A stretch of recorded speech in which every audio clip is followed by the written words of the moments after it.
I'll let this thing run for like 10 seconds before talking because it cuts me off every flipping time. Okay, section 12, reaction. August 22nd, 6:20 a.m. And the last date on this thing was, I don't know. Okay, skip that. Yeah. No rhyme or reason to it. All right. Reaction. You got me on this. It just kind of skips a little bit here. This isn't lights out. So he could just make out Jimmy through the darkness, rain, and morning mist. The point man was about 60 or 70 feet ahead and to the left. For the 100th time, John wondered why he had volunteered for this. He had no law enforcement training and had never particularly been any good at walking silently in the woods. When he hunted, it was usually from a stand where the game would come to him rather than stalking it himself.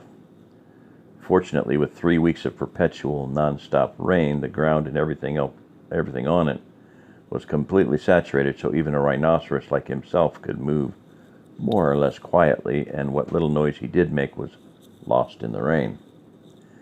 Jimmy made the stop and cover motion, so he froze behind a gallberry thicket. A moment later, they heard the lowing of a cow. "Bingo," he yelled in his mind. "We have you now, you son of a bitch." They'd been tracking the man who'd rustled a half a dozen of Ed's cattle. Shot and wounded Ed getting away when he surprised them in the act. About 4 hours ago, Mike had come to his house with the news that Jimmy had located the rustlers and it was time for the posse to move in on them. Naturally, they'd head for the thickest, swampiest, nastiest place they could find to hide, rightly fearing that having shot Ed, the community would just not accept the loss of the cattle and forget about it. Mike began to gesture, and the posse began the slow process of enveloping the rustlers while trying not to give away surprise. As each man made what he felt to be a good position, a single click on the radio was heard. John's click was the last. A moment later, Mike's voice rang out. "Okay, it's over. This is Alachua County Sheriff's Office. You're surrounded. Put down your guns, put your hands in the air, and walk out into the open." For a heartbeat, nothing else was heard, and John began to hope they'd comply, but his hopes were shattered when gunfire erupted from the bayhead. They were met with a return of answering fire, followed by screams. 2 dark shapes darted from a tangled mass of vines 20 yards ahead of him, firing wildly to one side in the direction from where Mike's voice had come. John's Remington came to his shoulder, and the .870 spoke once, twice, and fell silent. A ghastly gurgling and thrashing sound was heard from behind a palmetto, so John eased around a large pine to one side with his shotgun at the ready. A boy lay on the ground, drumming his heels, his eyes bulging as he clamped his arms over his abdomen. The front of his torso was a bloody mess. The boy's eyes focused on him, and for a moment he thought he saw recognition before light and life faded from them. A second body lay just yards away. It had been the first, and his shot there had been high, taking the man in the neck and head. He was quite dead. John wondered at the lack of reaction he was feeling after having just violently killed 2 men. Shock, he thought. It's shock. Later there'll be a reaction. He then realized there were voices calling. Jimmy, Mike, his dad. He'd tried to talk his dad out of coming. He was approaching 70, but he and Ed were friends, and he couldn't stay home. Age or not, he was still better in the woods than John was, he had to admit. Mike's voice rang out. "John, you all right, John?" He croaked at first, as if he hadn't spoken for a long time, then managed to get it out. "I'm here. I've got 2 down. Both dead. I recognize one of them." The young man he'd seen at Miguel's a couple of times in the past with baggy pants and hat turned sideways. He was almost certain it was the same boy who'd been in his pasture when his dad had killed the 2 dogs last week. Mike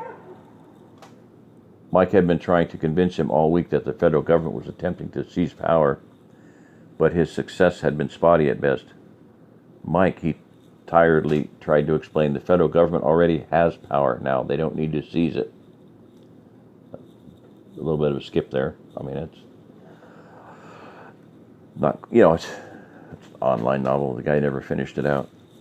Exasperated, Mike doggedly continued. Not like this, John. I'm not talking about the day-to-day kinds of things like before the impact. We're talking about the suspension of civil government and civil rights. The feds want to assume direct administrative control of all the eastern seaboard states. Homeland Security wants to supplant state governments entirely and institute a regional principality with county and city levels just being lesser bureaucratic levels of the greater whole.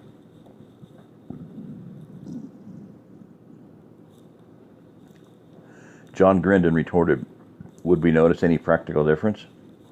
Country's been like that for decades. Besides, how could they possibly pull it off without the active cooperation of the very state, county, and municipal governments that you claim they're trying to supplant?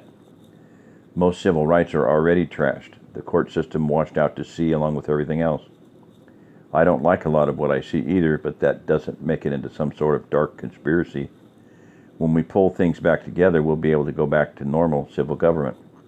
They're killing each other for food in town. We've got thieves stealing anything that isn't watched over 24 hours a day out here. Feral dogs starting to pack up and attack livestock. There's not a tenth of the sheriff's deputies needed to cope with it. And if it gets any worse, the guard isn't going to be enough either. Where in hell would the feds get the kind of manpower they'd need to pull off some sort of dictatorial coup like you're talking about? There's not nearly enough surviving active duty military left in the nation to pull it off. And that's assuming they'd all cooperate and support such a plan, which I most certainly do not think quite a few of them would. With a long sigh, Mike said, well, you're right. We're all short of manpower, and that's a fact.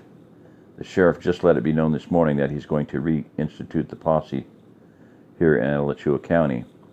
In fact, I put your name down to be contacted. If you're able-bodied, you got your own gun, don't have a record, and are a known respected member of the community, then you will be asked to join. A deputy, active or reserve, will lead each group, but we'll be looking for potential leaders who will be sworn in as special reserve deputies to serve more or less as local constables. I think you'd do okay that way. With a chuckle, John replied, I've never had any law enforcement training at all, Mike, and honestly, not much interest either. I suppose I do have a civic responsibility to join the posse, but I can't see myself as a lawman. In a serious tone, Mike came back. That's exactly what we want, John. Somebody who will be conscientious about the job, but who is doing it because he feels it has to be done, not because he wants to do it or likes doing it. Continuing on, he said, I can see I'm not going to convince you about the feds, but consider this. There have been several reports already that the Army is bringing troops back from overseas. Supposedly 10,000 have been brought back from Korea already. If that isn't enough, they might just bring in a few blue helmets too. Mama, Dr. Luke said my appendicitis was clearing up when we saw him 2 days ago. Melinda pleaded with her mom. I feel fine. I'm sick of being cooped up in the house. Can't I at least show Heather the routine for feeding the animals and gathering the eggs? She wants to learn and we can share the work. Anne considered for a moment and relented. Okay, Pumpkin, you're right.